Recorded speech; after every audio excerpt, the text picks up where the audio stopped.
প্রধান বক্তা মুফতি আরিফ বিন হাবিব দামাত বরকাতুহুম শেখুল হাদিস জামিয়া শরীফে আরাবিয়া লালবাগ ঢাকা। হযরত অতি সত্বর চলে আসবেন। আমি যে মাদ্রাসায় পড়াই হুজুর ওই মাদ্রাসা শেখুল হাদিস, ওখানে খতবে বুখারী চলছে। তো আমি দেখে আসছি যে ওনারা পাগড়ি দিচ্ছেন। এরপরেই আরিফ বিন হাবিব সাহেব অলরেডি আলোচনা মধ্য অবস্থায় চলে আসছেন আশা করি। তো অচিরে আমাদের মাঝে যেন সুস্থ এবং সুন্দরভাবে তিনি আগমন করতে পারেন, আমরা আল্লাহর কাছে দোয়া করি। সকলে বলেন আমিন। ফুজালা ইবনুল ইয়াজ রাহিমাহুল্লাহ তিনি বলেন, মিন আলামাতিশ শিকওয়া, হতভাগাদের আলামত হচ্ছে 5টি। বলেন কয়টি? 5টি। এর মধ্যে 1 নম্বর হচ্ছে আল কাসওয়াতুল কলব, অন্তরটা শক্ত হয়ে যাওয়া। বলেন 1 নম্বর কি? অন্তরটা শক্ত হয়ে যাওয়া হতভাগাদের আলামত। আবারও বলি, হতভাগাদের আলামত কয়টি? 5টি। 1 নম্বরে আল কাসওয়াতুল কলব, অন্তরটা শক্ত হয়ে যাওয়া। 2 নম্বর জুমুদুল আইন, চোখের পানি শুকিয়ে যাওয়া। দেখবেন অন্তরটা যদি শক্ত হয়ে যায় তো চোখের পানি অটোমেটিক শুকিয়ে যায়। ইদা কাসাল কলব কহাতাতিল আইন, যখন অন্তরটা কি হয়ে যায়? শক্ত হয়ে যায়, চোখের পানি শুকিয়ে যায়। কারণ আল্লাহর ভয়ের কথা বলার পরও চোখের পানি আসে না। জাহান্নামের ভয়ের কথা, জাহান্নামের আযাবের কথা, কবর আযাবের কথা শোনার পরও আমাদের হৃদয়টা নরম হয় না, চোখে পানি আসে না। কথা বলেন ঠিক কি না? বুঝে নেন কেন আমার আপনার চোখে পানি আসে না। তার মানে পানি না আসার প্রধান কারণ কি?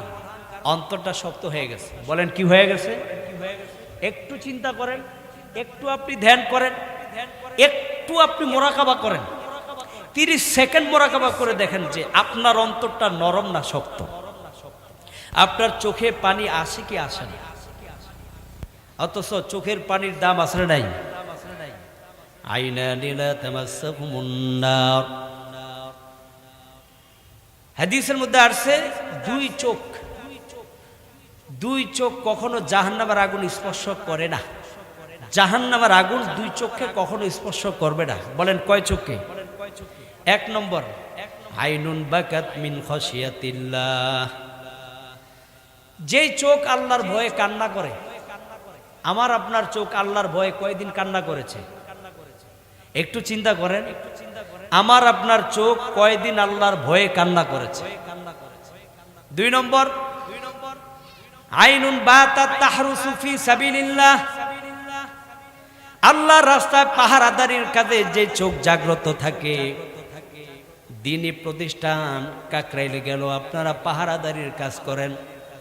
যাদের চোখ আল্লাহর রাস্তায় পাহারাদারির নিয়োজিত থাকার কারণে জাগ্রত থাকে, ঘুমায় না, ওই চোখকে কিয়ামতের ময়দানে জাহান্নামের আগুন স্পর্শ করবে না। হাদিসের মধ্যে আসছে যাদের চক্ষু দিয়ে পানি আসে কিয়ামতের ময়দানে আল্লাহ তাআলা স্পেশাল বান্দাদের মধ্যে তাদের কেউ অন্তর্ভুক্ত করেন। সাবাতুন ইউযিল্লুহুমুল্লাহু ইয়াওমাল কিয়ামাতি ফি যিল্লিহি ইয়াওমা লা যিল্লা ইল্লা যিল্লুহু, কিয়ামতের ময়দানে 7 শ্রেণীর মানুষ এমন থাকবে যাদেরকে আল্লাহ তাআলা যেদিন আরশের ছায়া ছাড়া আর কোনো ছায়া থাকবে না, এমন কোন বিল্ডিং, দালান কোঠা, বৃক্ষ কিছুই থাকবে না, সব মরুভূমি আর মরুভূমি। এই পৃথিবীর মধ্যে আল্লাহ তাআলা হাসর মাঠ কায়েম করবেন। এই পৃথিবীর মধ্যে যখন পানিগুলো সব শুকনো হয়ে যাবে, জমিনকে আল্লাহ অর্ডার দিবেন, জমিন বিশাল আকার প্রশস্ত হয়ে যাবে। এই জমিনের মধ্যে গাছপালা তরুলতা কিছুই থাকবে না। কোথা থেকে ছায়া গ্রহণ করবেন? সেদিন স্পেশাল ভাবে একটা ছায়া থাকবে, ওই ছায়ার নাম আরশ আযীমের ছায়া। বলেন সুবহানাল্লাহ। এই আরশ আযীমের ছায়ার মধ্যে আপনারা সকলে স্থান লাভ করতে চাননি? হাত তুলে আল্লাহকে দেখান না। আল্লাহ এই হাতগুলো কিয়ামতের ময়দানে আরশ আযীমের ছায়ার নিচে অবস্থান করার জন্য আপনি কবুল করে নেন। বলেন আমিন। হাত নামান। 1 নম্বরে ইমামুন আদিলুন, সমাজের মধ্যে ন্যায়পরায়ণ শাসক যারা হবে, ন্যায়পরায়ণ কাউন্সিলর, ন্যায়পরায়ণ চেয়ারম্যান বলেন, ন্যায়পরায়ণ অভিভাবক বলেন, ন্যায়পরায়ণ রাষ্ট্রপ্রধান বলেন, এমপি মন্ত্রী বলেন, যাদেরকে বলেন, তারা যদি ন্যায়পরায়ণ শাসক হয়, কিয়ামতের মধ্যে আল্লাহ নবী ঘোষণা দেয়, আল্লাহ তাআলা বলেছেন ওই দিন ওই বান্দাকে আমি আল্লাহ রাব্বুল আলামিন আমার ছায়ার নিচে জায়গা দিব, আরশ আযীমের ছায়া, যেই দিন আরশ আযীমের ছায়া ছাড়া আর কোনো ছায়া থাকবে না। এক নম্বর কি ভাইলাম? ন্যায়পরায়ণ শাসক, ন্যায়পরায়ণ অভিভাবক, ন্যায়পরায়ণ কাউন্সিলর, ন্যায়পরায়ণ প্রতিনিধি, ন্যায়পরায়ণ চেয়ারম্যান, ন্যায়পরায়ণ মেম্বার, ন্যায়পরায়ণ এমপি, ন্যায়পরায়ণ মন্ত্রী, ন্যায়পরায়ণ প্রধানমন্ত্রী, ন্যায়পরায়ণ রাষ্ট্রপতি। কথা বলে ঠিক কিনা? এদের বড় সুযোগ রয়েছে। একদম এট ফার্স্ট বলেছেন, সর্বপ্রথম তাদেরকে সুযোগ করে দিয়েছেন যে তোমরা চাইলে আমার আরশ আযীমের ছায়ার নিচে জায়গা করে নিতে পারো, যদি তোমরা ন্যায়ের সাথে তোমার সমাজকে প্রতিষ্ঠা করো, তোমার পরিবারকে তুমি প্রতিষ্ঠা করো, তোমার রাষ্ট্রকে যদি তুমি প্রতিষ্ঠা করো। কথা বলে ঠিক কিনা? দোয়া করি আমাদের প্রত্যেকটা এলাকার প্রতিনিধি এবং কাউন্সিলর যারা আছেন, আল্লাহ পাক যেন সকলকে, এবং এমপি মন্ত্রী, প্রধানমন্ত্রী, রাষ্ট্রপতি সহকারে সকলকে যেন আল্লাহ ন্যায়পরায়ণ শাসক হিসাবে কবুল করেন, বলেন আমিন। দুই নম্বরে ওয়াশাবুন নাশা ফি ইবাদাতিল্লাহ, ওই যুবক, যেই যুবক তার যৌবন বয়সটাকে মোবাইলের মধ্যে কাজে লাগায় নাই, যে যুবক তার যৌবন বয়সটাকে আল্লাহর ইবাদতে কাজে লাগাইছে। আল্লাহু আকবার বলেন। আল্লাহর ইবাদতে যুবক যদি তোমার যৌবন বয়সটাকে কাজে লাগাও, কিয়ামতের ময়দানে স্পেশাল ভাবে আল্লাহ তাআলা তোমাকে একটা ছায়া দান করবে, আরশ আযীমের ছায়া, যেই দিন ওই ছায়া ছাড়া আর কোনো ছায়া থাকবে না। আমাদের যুবকরা যদি একটু চিন্তা করে তাহলে যৌবন বয়সটাকে কাজে লাগাইতে পারে কি পারে না? এখন যুবকরা যৌবন বয়সটাকে কাজে লাগায় কোথায় বলেন তো? আমার হাতে কি? তো নাম বলেন, সবাই বলেন। বৃদ্ধ বাবারা তো জানা না, অনেকে বাটন মোবাইল চালায় এই জন্য, কিন্তু যুবক যারা এরা জানে। আবার এই যে বৃদ্ধ বাবারা 50-60 বছরে যাদের যতটুকু বয়স হয়েছে, আপনারা আপনাদের 70-60-70 বয়সে যে গুনাহ করেন নাই, আমাদের যুবকরা যৌবন বয়সে 1 বছরে মোবাইল কিনে সেই গুনাহ করে ফেলেছে। কি বলেন? আমাদের যুবকরা 1 বছরে সেই গুনাহ করে ফেলেছে। এটা মাধ্যম কি? এখন আর সিনেমা হলে যাওয়া লাগে, নাটক দেখতে যাওয়া লাগে, এফডিসিতে যাওয়া লাগে, বিভিন্ন শুটিংয়ে যাওয়া লাগে। এখন মেলা তো যায় না, সব এখানে পাওয়া যায়। কথা বলেন ঠিক কি না? তাহলে যুবকরা যদি একটু কল্পনা করে, যুবকরা কল্পনা একটাই করে, কি বাবা নামাজও আসো না, হুজুর যান আপনি, প্যান্ট সমস্যা নিয়ে ঘুরে, আবার বলবো হুজুর এত তাড়াতাড়ি, একটু আমার বাপ এই মসজিদও যায় না, আমি যাইতাম হুজুর, যদি এখন থেকে নামাজ ধরি আমার বাপ মা বলবে মনে হয় জঙ্গি হয়ে গেছে। কথা বলেন ঠিক কি না? অনেক যুবকদের এরকম পরিবার রয়েছে যারা একটু ইসলামিক মাইন্ড হলে, ইসলামিক মাইন্ডে আসলে, নামাজ ধরলে, তাবলিগে গেলে, যাদের মা বাবা এটাও চায় না, না জানে আমার সন্তান আবার কোন ধরনের হরকাতুল জিহাদ, বিভিন্ন অঙ্গ সংগঠন, ইসলামের কোন সংগঠনের সাথে আবার জড়িত হয়ে গেল কিনা, এরকম দুর্ভাগা মা বাবা আশ্রয় নাই। এই জন্য যুবকদের এই কল্পনা বাদ দিতে হবে, বৃদ্ধ বয়স হোক, বিয়ে শাদী করি, দাড়ি পাকুক, তারপরে না হয় শেষ জীবন আল্লাহর রাস্তায় কাটিয়ে দিব। যুবক এই বয়সে অনেকেই মারা গেছে, আসার সিরিয়াল থাকলেও যাওয়ার সিরিয়াল আছে। জোরে বলেন না কেন? যাওয়ার সিরিয়াল আছে। তাহলে আপনারা কেন ফাস্তাবিকুল খায়রাত বলছেন আল্লাহ কোরআনে, নেক কাজের ক্ষেত্রে দ্রুতগামী করো। আমার যুবক ভাইরা নেক কাজের ক্ষেত্রে মানে এরা ওই 50 বা 60-এর অপেক্ষা আছে, কবে 50 হবে, 60 হবে, কবে দাড়ি পাকবে, শেষ বয়সে তখন যা করার করে এরপরে মারা যাবে। আপনি শেষ বয়সে পৌঁছতে পারবেন কি এটার কোনো গ্যারান্টি আছে? এই জন্য হাদিসের মধ্যে নবী বলেন ওয়াশাবুন নাশা ফি ইবাদাতিল্লাহ, যে যুবক তার যৌবন বয়সটাকে আল্লাহর জন্য, আল্লাহর সন্তুষ্টির জন্য কাজে লাগাবে, যেই যুবকরা কাজে লাগিয়েছে ওই যুবকদের জন্য সুসংবাদ। আল্লাহ পাক রব্বুল আলামিন বলেন কিয়ামতের ময়দানে আমি আল্লাহর আরশের ছায়া ছাড়া ওই যুবকটাকে অন্য কোনো ছায়ায় আমি জায়গা দিব না। সুবহানাল্লাহ, সেদিন একটাই ছায়া থাকবে। 3 নম্বর বললেন ওয়ারাজুলুন কলবুহু মুআল্লাকুন বিল মাসাজিদ, ওই বান্দা, যেই বান্দার অন্তরটা আল্লাহর ঘর মসজিদে ঝুলন্ত থাকে, ফজরের সালাত আদায় করার পর বান্দা যদি অফিসে যায়, চাকরি বাকরিতে যায়, কাজে কর্মে যায়, বান্দার হৃদয়টা আল্লাহর ঘরের দিকে ঝুলন্ত থাকে আর কানটা মুয়াজ্জিনের দিকে থাকে। কখন মুয়াজ্জিন বলবে হাইয়া আলাস সালাহ, হাইয়া আলাল ফালাহ কখন বলবে, সে অপেক্ষায় ওই বান্দা থাকে, কারণ তার হৃদয়টাকে মসজিদের সাথে এইভাবে বেঁধে দিয়েছে। বান্দা জোহরের নামাজ আদায় করে, জোহরের পরে বিশ্রাম নেওয়ার পর বান্দা আসরের আজানের জন্য অপেক্ষায় থাকে, কখন আসর আজানটা দিবে। আসরের আজানের পর বান্দা বিকেলে একটু বাজারে যায় বা এদিক সেদিক ঘোরাফেরা করার নিয়তটা কানটা খাড়া রাখে, কখন মুয়াজ্জিন সাহেব মাগরিবের আজান দিবে। মাগরিবের আজান দেওয়ার পর মাগরিবের সালাত আদায় করে বান্দা আবার বলে কখন এশার সালাত আদায় করবে, এশার নামাজের আজান কখন মুয়াজ্জিন দিবে, সে অপেক্ষায় থাকে। একটা পর্যায়ে এশার সালাত আদায়ের পরে রাতের বেলা বিবিকে গিয়া বলে, বিবি আমার, তুমি আমার জন্য ভোর রাতে গরম পানি করে দিও, তাহাজ্জুদের সালাত আদায় করে আমি ফজরের নামাজটা আদায় করব। আল্লাহু আকবার। এই যে তাহাজ্জুদের নামাজ আদায় করে, ফজরের নামাজকে যারা আদায় করে, আল্লাহর নবী বলেন কিয়ামতের ময়দানে এই বান্দাদেরকে 5 ওয়াক্ত নামাজের ক্ষেত্রে তার অন্তরটা আল্লাহর ঘর মসজিদে ঝুলন্ত থাকার কারণে আল্লাহ পাক রব্বুল আলামিন কিয়ামতের ময়দানে এমন ছায়ার নিচে জায়গা দিবেন, আরশ আযিমের ছায়া, যেই দিন আরশ আযিমের ছায়া ছাড়া আর কোনো ছায়া থাকবে না। সুবহানাল্লাহ। আমাদের যুবক ভাইরা নামাজের ক্ষেত্রে একটু ঢিল দেয়, অলসতা করে। কিয়ামতের ময়দানে হাদিসের মধ্যে আল্লাহ পাক রব্বুল আলামিন 5 সালাওয়াতিন কাতাবাহুন্নাল্লাহু আযজা ওয়া জাল্লা আলা ইবাদিহি, তার বান্দার উপর কয়েকটা নামাজ ফরজ করেছেন, বলেন 5 ওয়াক্ত নামাজ ফরজ করেছেন। এরপরে নবী বলেন মান হাফাযা আলাইহিন্না, যে বান্দা 5 ওয়াক্ত নামাজের হেফাজত করবে, ওয়ালাম ইউদাইয়িহুন্না ইস্তিগফাফান বিহাক্কিহিন্না, বান্দা কোন এক নামাজকে হালকা মনে করে ছেড়ে দেয় নাই।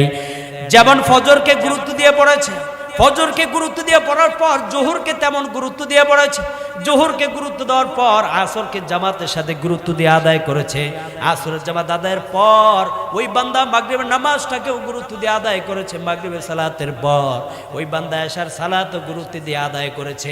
মোট 5 ওয়াক্ত নামাজকে গুরুত্ব দিয়ে আদায় করার কারণে আল্লাহর নবী ঘোষণা দেন মান কানা লাহু ইনদাল্লাহি আহাদুন আইয়াদখিলাহুল জান্নাহ, ওই বান্দা দুনিয়া থেকে মৃত্যুবরণ করবে, ওই বান্দার জন্য আল্লাহর কাছে অঙ্গীকারনামা লেখা হয়ে যায়, বান্দা দুনিয়া থেকে মারা যাবে আর তার কবরটাকে জান্নাতের বাগান আল্লাহ বানায়া দেয়, সে জান্নাতে প্রবেশ করে। ওয়ালাম ইয়াতি বিহিন্না, যারা এই বিষয়গুলো 5 ওয়াক্ত নামাজকে না নিয়ে আসলো না, জোহরকে গুরুত্ব দিয়ে পড়লো, আসরকে গুরুত্ব দিয়ে পড়লো, মাগরিব এশাকে গুরুত্ব দিয়ে পড়েছে, কিন্তু ফজরকে এমন সময় পড়েছে বেলা 10টায়, আছে না নাই? বেলা 10টায় আমার যুবকদের কি ঘটে? ফজরের সময় হয় কখন বলেন? সবাই কয় না কখন? এখন তো শীতকাল, কম্বল আরো বিদেশ থেকে অর্ডার দেওয়া দেয়, আর বিবির কয় কম্বল কে আরো লাগবে, বিবিও যদি বলে কম্বল আরো 2-1টা হইলে ভালো হয়, তাহলে তো কথাই নেই, কম্বল 2-3টা কিনে এমন ঘুম দেয় একবারে যা আছে সকলে খিদা পেটে সকাল 10টা-11টা বাজে জাগ্রত হয়। এরকম পরিবার আশ্রয় নাই। এদের ফজর হয় কখন? বেলা 10টায়। তখন কি এই যে 5 ওয়াক্ত নামাজকে গুরুত্ব দিয়ে পড়া হলো, 1 ওয়াক্ত নামাজকে ফজরকে যখন আল্লাহ বরকত বিলীন করে দেয়, বরকত যখন আল্লাহ প্রকাশ করে বিলীন করে বান্দাদের মধ্যে, তখন আমরা ঘুমিয়ে থাকি। 95% আমরা যারা বৃদ্ধ বাবারা ছাড়া অধিকাংশ যুবকরা তাদের জীবন থেকে বরকত শূন্য হয়, ব্যবসা থেকে বরকত শূন্য হয়, কর্ম থেকে বরকত শূন্য হয়, সংসারে অশান্তি হয়, একমাত্র ফজরকে না পড়ার কারণে অথবা ফজর পড়ে বিলম্বে আদায় করার কারণে। কথা বলে ঠিক? এই জন্য কিছুদিন ফজরকে আপনি নিয়ম মতো টাইম মতো পড়েন, দেখবেন ইনশাআল্লাহ আল্লাহ আপনার ঘরে পরিপূর্ণ বরকত দান করবেন। এই জন্য যে বান্দা 5 ওয়াক্ত নামাজকে গুরুত্বের সাথে যথাযথভাবে আদায় না করে আসবে, কিয়ামতের ময়দানে আল্লাহর নবী বলেন আল্লাহ তাআলার কাছে ওই বান্দার জন্য কোনো অঙ্গীকার নাই, ইনশা আযাবাহু ওয়া ইনশা আদখালাহুল জান্নাহ। যদি আল্লাহ চায় ওই বান্দাকে শাস্তি দিতে পারেন, আবার যদি আল্লাহ চায় কোনো আমলের কারণে ওই বান্দাকে ক্ষমা করে জান্নাতও দিতে পারেন। কিয়ামতের ময়দানে আউয়ালু মা ইউহাসাবু বিহিল আবদু ইয়াউমাল কিয়ামাতি সালাহ। কিয়ামতের ময়দানে সর্বপ্রথম বান্দার কোন হিসাবটা হবে বলেন? আরো জোরে বলেন, কোন হিসাব? নামাজের হিসাব হবে। হাদিসের মধ্যে উল্লেখ হয়, এ বান্দা তুমি নামাজ ছাড়া যদি এই সমাজের মধ্যে মসজিদ মাদ্রাসায় সমাজের উপকার করো, সমাজের অনেক বড় উপকার করছো, মসজিদ করে দিয়েছো, মাদ্রাসা করে দিয়েছো, বিভিন্ন জায়গায় দান সদকা করো, কিন্তু তোমার নামাজ ঠিক নাই, কিয়ামতের ময়দানে বলে আউয়ালু মা ইউহাসাবু বিহিল আবদু ইয়াউমাল কিয়ামাতিস সালাহ। সর্বপ্রথম নামাজের হিসাব হবে। ফাইন সালুহা সালুহা সাইরু আমালিহি। যদি বান্দা তোমার নামাজের হিসাবটা সুন্দর হয়ে যায়, তোমার অন্যান্য যত দান সদকা করছো, যত নেক আমল করছো, যত ইস্তিগফার পাঠ করছো, সুবহানাল্লাহ ইত্যাদি যা আদায় করছো, সব কিছু সেদিন আল্লাহ তাআলা আমল হিসাবে কবুল করে নেয়। আর যদি তুমি নামাজের হিসাবটা না নিতে পারো, ফাইন ফাসাদাত ফাসাদা সাইরু আমালিহি, তোমার সব আমলগুলো বরবাদ হয়ে যাবে। কারণ নামাজের হিসাবটাই তুমি ঠিক মতো দিতে পারো না। ওইগুলো তো সব শাখা প্রশাখা নফল। তুমি নামাজের হিসাব ফরজটাই তুমি ঠিক মতো না দেওয়ার কারণে তোমার অন্যান্য যত কিছু করছো, ওই জন্য দেখবেন অনেক সময় হাদিস সাহেব অনেক সময় উমরা করে আসে, এই উমরা সাহেব ওরা কি করে, নামাজ আদায় করে না। কয়েক বছর তো কিছু উমরা করে আসছি, সব গুনাহ আল্লাহ মাফ করে দিয়েছে, আসরা নাই? আরে মিয়া ভাই, তওবা করলেও আপনার সব গুনাহ মাফ হবে, কিন্তু নামাজ ছাড়া আর গুনাহ মাফ হলো ওই নামাজ কিন্তু মাফ হবে না। জীবন যতদিন বাকি আছে ততদিন আপনাকে নামাজ পড়ে যেতেই হবে। কেমন নামাজ? আল্লাহর কতটা গুরুত্বপূর্ণ হুকুম। আল্লাহ পাক রব্বুল আলামিন সুস্থ অবস্থায় নামাজ আদায় করার জন্য তো বলছে। আপনি অসুস্থ হয়ে গেছেন, তা তো আপনাকে বলছে তুমি রুকু সেজদা দিতে না পারলে বসে নামাজ পড়ো, যদি তা তো না পড়ো ইশারায় নামাজ পড়ো, যদি তোমার ইশারাতেও নামাজ পড়তে সক্ষম না হও শুয়ে শুয়ে তুমি আকার ইঙ্গিতে নামাজ পড়ো। আর যদি শুধু তাই নয়, জমিনে নাই, তুমি কোথায় আছো? ওই যে তুমি সমুদ্রের মধ্যে লঞ্চ ডুবে গেছে, তুমি একটা তক্তার উপরে ভেসে আছো, এখন তোমার নামাজের টাইম হয়ে গেছে, তোমার মন বলে নামাজের টাইম হয়ে গেছে, সেখানেও তুমি নামাজ আদায় করে নিতে হবে, তবুও তোমার নামাজ মাফ নাই। আমরা তওবা করি না, তওবার দ্বারা নামাজ মাফ হয়ে যাবে? কোথায় পাইছেন এটা? তওবা করলে সব গুনাহ মাফ হতে পারে, দুইটা জিনিস মাফ হবে না। এক, নামাজ কাজা থাকলে সেগুলো আদায় করতেই হবে। দুই নম্বর, বান্দার হক আল্লাহ মাফ করবে না, সেটা আপনাকে দিয়ে যেতেই হবে। বান্দার হক আর নামাজ। আমরা বলি না তওবা করলে সব মাফ, সব মাফ। নামাজ বিলম্ব পড়ছেন হয়তো ওটার গুনাহ মাফ হবে, কিন্তু নামাজ কি হবে না? বলেন কি মাফ হবে না? নামাজ মাফ হবে না, আর বান্দার হক মাফ হবে না। মনে থাকবে তো ইনশাআল্লাহ? তাহলে বললাম ওয়ারাজুলুন কলবুহু মুআল্লাকুন বিল মাসাজিদ, যেই বান্দার অন্তর আল্লাহর ঘর মসজিদের সাথে ঝুলন্ত থাকে, কিয়ামতের ময়দানে আল্লাহ তাআলা ওই ছায়ার নিচে জায়গা দিবে, যেদিন আল্লাহর আরশ আজিমের ছায়া ছাড়া আর কোনো ছায়া থাকবে না। 4 নম্বর বললেন ওয়ারাজুলানি তাহাব্বা ফিল্লাহি ইজতামা আলাইহি ওয়া তাফাররাকা আলাইহি, দুইজন ব্যক্তি আল্লাহর জন্য একে অপরকে ভালোবাসে, আসরা নাই? একে অপরকে আল্লাহর জন্য ভালোবাসে, আল্লাহর জন্য মিলিত হয়, আবার আল্লাহর জন্য তারা পৃথক হয়ে যায়। ভাই, আগে তুমি জুবাইর সাহেবের আলেম ওলামাদের সাথে তুমি তাবলীগ করেছো, এখন তুমি আর আলেম ওলামাদের পক্ষে নাই। এই জন্য আমরা তোমার সাথে একটু দিনের কারণে আল্লাহর জন্য মহাব্বত পৃথক করে দিলাম। কথা বলেন, কার জন্য? আল্লাহর জন্য। কার জন্য? আল্লাহর জন্য। মান আহাব্বা লিল্লাহি ওয়া মান আবগাদা লিল্লাহি ফাকাদ ইসতাকমালাল ঈমান। ঈমানকে পূর্ণ করতে চান আল্লাহর জন্যই আমাকে আপনাকে ভালোবাসতে হবে। একে অপরকে কার জন্য ভালোবাসতে হবে? সারুডি ভালো খাইছি, কিন্তু এখন সারুডি আর খাওয়াইবো কে? সারুডি আর খাওয়াইবো কে? অতএব যে দলের সাথে থাকলে সারুডি কফি, বিভিন্ন চিকেন, বার্গার মাঝে মাঝে খাইতে পারি, ওই দলের সাথেই থাকি, কিন্তু মহাব্বত তো আল্লাহর জন্য না হলে আপনার ঈমানটা অপূর্ণই থেকে যাবে। এই জন্য ঈমান পূর্ণ করতে হলে ভালোবাসতে হবে কার জন্য? সবাই বলে না কার জন্য? আবার আল্লাহর জন্য কি হতে হবে? হ্যাঁ, পৃথক হতে হবে। এর আগে একটা কথা বলি, 3 নম্বর পয়েন্টে যে আমরা কথা বলেছিলাম, ওয়ারাজুলুন কলবুহু মুআল্লাকুন বিল মাসাজিদ, মসজিদের সাথে যাদের অন্তরটা ঝুলন্ত থাকে। বলেন তো, পৃথিবীর মধ্যে যত মসজিদ আছে, যেখানে আপনি যাবেন সেই মসজিদের সাথে আমাদের হৃদয়টাকে ঝুলানো দরকার আছে না নাই? বাংলাদেশে আছি, কিন্তু ইন্ডিয়ার মধ্যে বাবরি মসজিদ একটা আছে না নাই? এই বাবরি মসজিদকে বর্তমান দখল করে রাখছে কারা? হিন্দুরা। কারা? হিন্দুরা। কি মন্দির বানাইতে চায়? রাম মন্দির। মুসলমানের দেহে রক্ত থাকবে, আর ভারত আল্লাহর জমিনে যেখানে সেজদা পড়েছে, যেই জায়গায় শত শত বছর আল্লাহর ইবাদত বন্দি করা হয়েছে, সেখানে রাম মন্দির বানাইতে দিবে মুসলমানরা। এটা হিন্দুরা কিভাবে ভাবলো আবার বুঝে আসে না। আমরা চ্যালেঞ্জ করে বলতে পারি, বাংলার তৌহিদি মুসলমানদের মধ্যে, নামাজি মুসলমানদের মধ্যে, মুসল্লিদের মধ্যে যে ঈমান রয়েছে, সেই ঈমানের শক্তি যখন প্রয়োগ করবে, ইন্ডিয়ার ওলামায়ে কেরাম, বাংলার ওলামায়ে কেরাম যদি একজোটে বলে জিহাদ ঘোষণা, যে বাবরি মসজিদকে রক্ষা করার ক্ষেত্রে রাম মন্দির বানাইতে দেওয়া হবে না, হবে না, কে কে সেই জিহাদে অংশগ্রহণ করতে রাজি আছেন? হাত তুলে আল্লাহকে দেখান।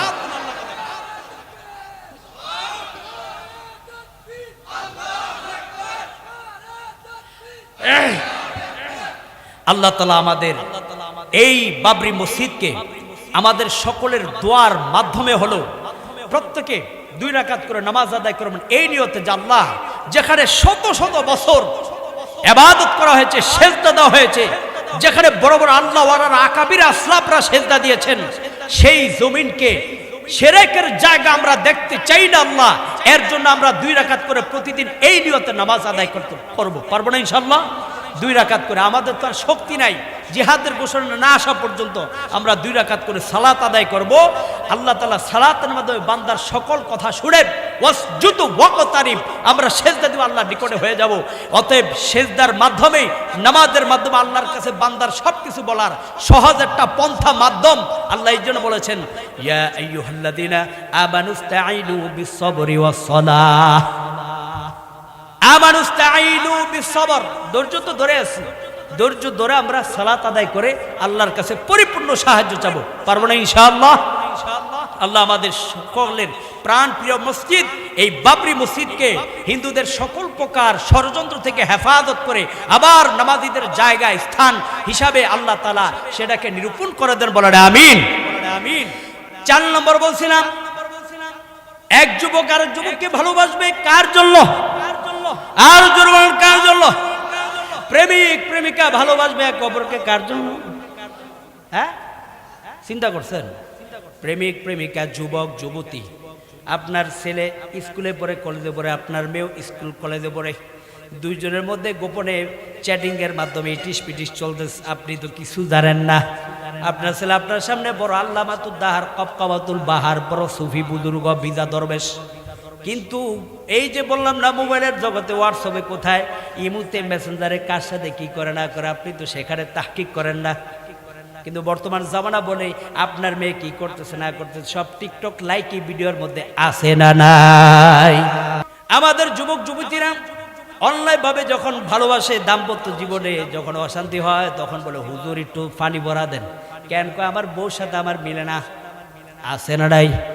ওই যুবক যৌবন বয়সে কি করছেন, আরো 10টা 15টা 20টা মায়ের সাথে যা করার করছে, অথবা একটা নারী আরো 10 15 20 জন পুরুষের সাথে যা করার করছে।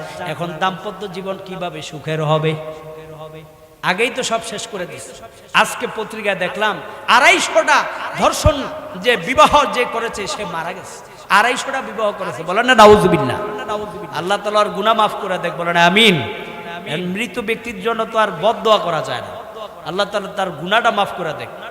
এরকম যারা যুবকরা টার্গেটে আছে যে মোটামুটি 10 15 20টার মতো প্রেম করে তাদের সাথে আমার একটা সম্পর্ক তৈরি করে এরপরে গিয়ে একটা ফাইনালি বিয়া করবো, তোমার ভবিষ্যৎ ভালো হবে না, খারাপ ছাড়া ভালো হবে না। কথা বলে ঠিক কিনা?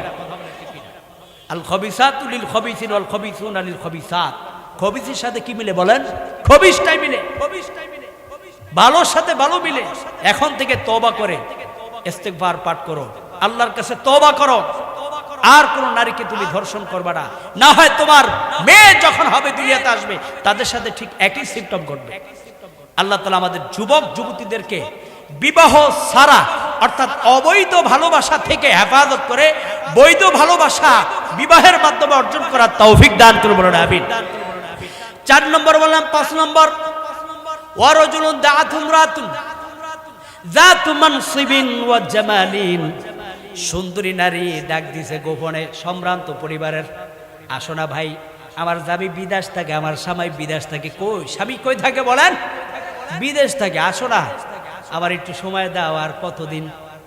হযরত ওমর বলছেন 4 মাসের বেশি কোনো স্বামী যেন তার স্ত্রী থেকে পৃথক না থাকে। আমার স্বামী তো 4 বছর হয়ে গেল, আমি কোথায় যাব? পরকীয়ার প্রেম ঘটে কি ঘটে না? পরকীয়ার মাধ্যমে গুনাহে কবিরা অর্জন হয়। এটার সব গুনাহ কে বহন করবে গো? হ্যাঁ, একজন নারী 4 জনকে জাহান্নামে নেবে। কয়জনকে বলেন? কয়জনকে? স্বামী, বাবা, মা, বড় ছেলে, এই 4 জন। দায়ুস বলা হয়েছে, দায়ুস। এই জন্য আপনার মেয়ে বিয়ে দেওয়ার পরও যদি ওই তার স্বামী যদি বিদেশে থাকে, আপনি সম্পূর্ণ তাকে গাইডলাইন দিবেন যেন আপনার মেয়ে কোনোভাবে গুনাহে সগীরা কবিরার মধ্যে লিপ্ত হতে না পারে। পারবে না ইনশাআল্লাহ? এই জন্য সুন্দরী একজন নারী গোপনে বলছে কেউ দেখবে না, বাসা একা, মেয়েরে স্কুলে দিয়ে আইছি, ছেলে স্কুলে গেছে গিয়ে আমি একা, আসো না তুমি আর আমি একটু মিলিত হই।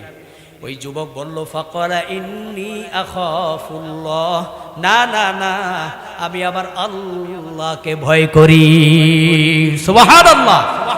আল্লাহ পাক রব্বুল আলামিন বান্দার এই ঘোষণা শোনার পর সূরাতুন নাজিয়াতের মধ্যে জানায় দেয়, ওয়া আম্মা মান খাফা মাকামা রাব্বিহি ওয়া নাহান নাফসা আনিল হাওয়া। হে বান্দা বান্দি, যে বান্দা বান্দি আমি আল্লাহর ভয়ে গুনাহ থেকে বেঁচে থাকলো, কিয়ামতের ময়দানে আমি তার জায়গা করে দিলাম ফাইন্নাল জান্নাতা হিয়াল মাওয়া, তার স্থান হবে জান্নাতুল মাওয়া। বলেন সুবহানাল্লাহ। শুধু তাই নয়, আল্লাহ সূরাতুর রহমানের মধ্যে ঘোষণা দিয়ে বলে, ওরে বান্দা বান্দি, একটি নয় 2টি জান্নাত, ওয়ালিমান খাফা মাকামা রাব্বিহি জান্নাতান। আল্লাহ বলে, একটি নয় রে বান্দা, ও বান্দি, আমি 2টা জান্নাত তোমাকে পুরস্কার হিসাবে ঘোষণা দিয়ে দিলাম। 2টা জান্নাত পাইতে চান কে কে? হাত তুলে দেখান। আল্লাহকে ভয় করে আর গুনাহ করব না, রাজি আছেন ইনশাআল্লাহ? তাহলে কয়টা জান্নাত অর্জন হবে বলেন? কয়টা জান্নাত? 2টা জান্নাত। হাত তোলেন। আল্লাহ পাক রব্বুল আলামিন আমাদের সকলকে আল্লাহর ভয় নিয়ে আমরা যেন প্রতিনিয়ত চলে মৃত্যু পর্যন্ত ভয় নিয়ে চলতে পারি এবং 2টা জান্নাতের মালিক হয়ে যেন দুনিয়া থেকে বিদায় নিতে পারি। সকল বলেন আমিন। ঘটনাটা আরো আছে, এই 2টা জান্নাত পাওয়ার দুনিয়াতে অনেক নজির আছে, ঘটনা, সেই দিকে যাব না। 6 নম্বর, ওয়ারাজুলুন তাসাদ্দাকা বিসাদাকাতিন। এক ব্যক্তি দান করছে, হাত্তা লা তা'লামা শিবালুহু মা তুনফিকু বিয়ামিনিহি। তার ডান হাত কি দান করছে, বাম হাত জানেই না। বাম হাত জানেই না যে কি দান করছে। এত গোপনে দান করছে। প্রকাশ্যে দান করা ভালো, তবে গোপনে দান করা আরো ভালো। ইনতুবুদু সাদাকাতি ফানি'মাহি। যদি গোপনে দান করা আরো ভালো, কিন্তু বর্তমানে যে পরিমাণ দান হয়, প্রত্যেকটা দান ক্যামেরাবন্দি করা হয়। কথা বলেন ঠিক কিনা? কিয়ামতের ময়দানে আল্লাহ যখন বলবে 3 শ্রেণীর মধ্যে, কিরে বান্দা, সম্পদ দিছি কি করছস? আল্লাহ, আপনার রাস্তায় সব দান করছি। তাই তোরা তো দানশীল বলেই ফেলছ, দুনিয়াতে কোন নিয়তে দান করছস? তোরা যেন দানশীল বলে, অমক দানশীল, এই শব্দটা শুনে তুই বড় খুশি হয়েছিলি, আর এই নিয়ত করেই তুই ক্যামেরা মিডিয়া আনছিলি এবং তাদের সামনে দান করেছিলি। আরে তোর জাকাতের দান যেটা আমি আল্লাহ ফরজ করছি, ওই জাকাতটা দিতে গিয়েও সে মিডিয়ার সামনে কোথায় দেয়? মিডিয়ার সামনে জাকাত দেয়। উনি 500টা লুঙ্গি, 500টা শাড়ি দিয়েছেন, একদম 3rd ক্লাসের। কথা বলে ঠিক কি না? আরে 1 নাম্বার দিল তো ভালোই তো, 2nd ক্লাসের দিল তো ভালো, 3rd ক্লাসের যেটা একদম নিম্নমানের। অনেক সময় আপনারা দেখতে পাবেন কেউ জাকাতের শাড়ি নেওয়ার পর এটা কি দিছে, ওখানেই ফালায় তো। ক্যাটসেওয়ালা না নেয় ওই বালা। এরকম মিডিয়ার মাধ্যমে এরা দানশীল হয়, কিয়ামতের মধ্যে এদের পাকড়াও হবে কি হবে না? এরকম দানশীল কে কে হইতে চান? হ্যাঁ, বরং আমরা দানশীল হব একমাত্র কার সন্তুষ্টির জন্য? দান করব মাদ্রাসা, মসজিদ এবং সব জায়গায় আমরা যদি গোপনে দান করতে পারি, হাল্লাকা সিররুন ইনদাল্লাহ বাইনাকা আনতা ওয়া বাইনাল্লাহ, কিছু গোপন কাজ এমন করো, কিছু দান এমন করো, কিছু আমল এমন করো, তুমি আর আল্লাহ জানার কেউ জানে না। সুবহানাল্লাহ বলেন। তুমি আর আল্লাহ জানার কেউ জানে না। হাল্লাকা সাদাকাতুন তাখফা লা ইয়ালামুহা ইল্লাল্লাহ। দেখছেন, তুমি দান করবা যেন আল্লাহ ছাড়া আর কেউ না জানে। তুমি আমল করবা, কিছু আমল যেন আল্লাহ ছাড়া তোমার আর আল্লাহর মাঝে, এটা আর কেউ জানবে না। এই জন্য বলছে তাহাজ্জুদের আমল শ্রেষ্ঠ আমল। কেন? ওই সময় কেউ দেখে না, একমাত্র সবাই আরামের ঘুমের মধ্যে বিভোর থাকে, কিন্তু আপনি আরামের ঘুমকে হারাম করে কার ডাকে সাড়া দিয়েছেন? ওয়াবিল আসহারি হুম ইস্তাগফিরুন। আল্লাহ আপনার জন্য প্রশংসা করেছেন। এই জন্য আমরা সকলে গোপনে দান করব, পারবো না ইনশাআল্লাহ? গোপনে বেশি বেশি করে। এখনো এক জায়গায় আমার জানা মতে কেরানীগঞ্জে এক ব্যক্তি মাদ্রাসা মসজিদ করে দিয়েছে বিশাল আকারে, কিন্তু দাতাকে আজ পর্যন্ত খুঁজেই পায় না। কারণ ওয়াদাবদ্ধ মোহতামিম সাহেবের কাছে, খবরদার আপনি এটা আমার জীবদ্দশা বলতে পারবেন না। উনি বেঁচে আছে, কোটি কোটি টাকার সব করে দিয়ে গেছে, কিন্তু ওই বান্দা এখনো প্রকাশ করে নাই। এরকম বান্দা প্রত্যেকটা এলাকার মধ্যে থাকার দরকার আছে না নাই? গোপনে ছায়াও পাই না, আবার গোপনে ভামুকি কয় হ্যাঁ অপেক্ষা থাকে, উনি আমার কাছে আসে না কেন? প্রকৃত দানশীল কারেক বলে জানেন? আপনি নিজে ইচ্ছা দিয়ে আসতে হবে। আপনি যদি চাওয়ার পরে দেয়, সিডি ফার্স্টটা দিছে মাদ্রাসা থেকে, এরপরে আপনি দিছেন, জাকাতের ব্যাপারে 5 বার ঘুরেছেন, এর জন্য আপনাকে কিয়ামতের মাঠে হিসাব দিতে হবে। শুধু তাই না, আপনি যে দান এই যে দেরিতে করছেন, এটার জন্য তো হিসাব দিতে হবে। বরং আপনার নিজে গিয়া দান করা উচিত ছিল, তবেই তো আপনি আল্লাহর দরবারে প্রকৃত দানশীল হতেন। সুবহানাল্লাহ। আজকে চাইও পাওয়া যায় না, আসলে নাই। এই জন্য নিজের থেকে গোপনে দিয়ে আসবেন, অপেক্ষা থাকবেন না যে কেউ আসুক, অমুক মাটার সাথে চিঠি আসুক তবে আমি দিব না, নিজের থেকে দিয়ে আসবেন। একে বলা হয় প্রকৃত দানশীল। আল্লাহ তাআলা সকলকে প্রকৃত দানশীল হওয়ার তৌফিক দান করবেন, আমিন।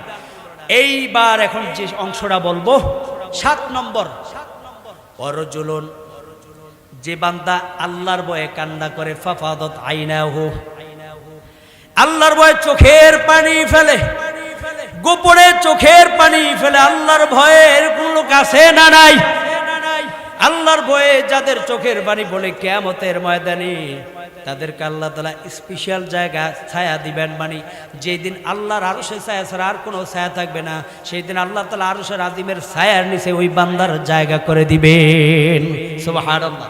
এই জন্য বললাম আইনুন বাকাত মিন খাশিয়াতিল্লাহ, 2 চক্ষু, 2 ধরনের চক্ষু আজকে পাইলাম, 3 ধরনের চক্ষু জাহান্নামের আগুন স্পর্শ করবে না। 1 নম্বরে যে চোখ আল্লাহর ভয়ে কান্না করে, একটু মোরাকাবা করে আল্লাহর ভয়ে কান্না করব, পারবো না ইনশাআল্লাহ? আসে না কান্নার বান ধরবো, আল্লাহ একটু বুঝেন না, কেউ মারা গেলে তো চোখে পানি আসে, কেমন জানি আপনার অনেকে মারা গেছে, আপনার রুটা মারা গেছে, রু মারা গেছে, আপনার নফস আপনার শেষ করে দিছে, আপনার আমলনামা এখন জাহান্নামের হয়ে গেছে, আপনি এই মুহূর্তে মারা গেলে কেমন জানি জাহান্নাম ঠিকানা হয়ে যাবে। এই কল্পনা করে একটু আল্লাহর দরবারে কান্না করতে পারবো না ইনশাআল্লাহ? ভাই অনেক মুরব্বীকে উসুম বাফের কথা ছোট মুখ দিয়ে বের হয়ে যায়, কিন্তু আল্লাহ বের করলে আমার তো কিছু করার নাই। কি বলেন? এটি তো বড়দের কথা। এই জন্য একটু কান্না করার চেষ্টা করবেন, যেইভাবে কান্না আসে সেইভাবেই আপনার চোখে পানি আনুন। তাহলে আপনার আল্লাহর ভয়ে যদি কান্না করেন, আপনার চোখ আপনাকে জাহান্নামে নিবে না। আর যেই চোখ জাহান্নামে না যাবে, জাহান্নামের আগুন স্পর্শ না করবে, ওই চোখের দেহটা কোথায় থাকবে? কোথায় থাকবে বলেন? ওই দেহটা জান্নাতেই থাকবে, বলেন সুবহানাল্লাহ। তাহলে হতভাগাদের আলামত পাইলাম। এখানে তো এই হাদিসটা লম্বা সূরা বললাম, 7 শ্রেণীর কথা বললাম। এদের কিয়ামতের ময়দানে আরশ আযীমের নিচে ছায়া হবে, যেই দিন আরশ আযীমের ছায়া ছাড়া আর কোনো ছায়া থাকবে না। আল্লাহ পাক রব্বুল আলামিন আমাদের সকলকে স্টেজের মধ্যে যারা উপস্থিত রয়েছেন, পর্দার আলে মা বোনরা যারা ওয়াজ শুনছেন, আল্লাহ তাআলা সকলকে এই 7 শ্রেণীর অন্তর্ভুক্ত হয়ে মৃত্যুবরণ করার তৌফিক দান করুন, বলেন আমিন।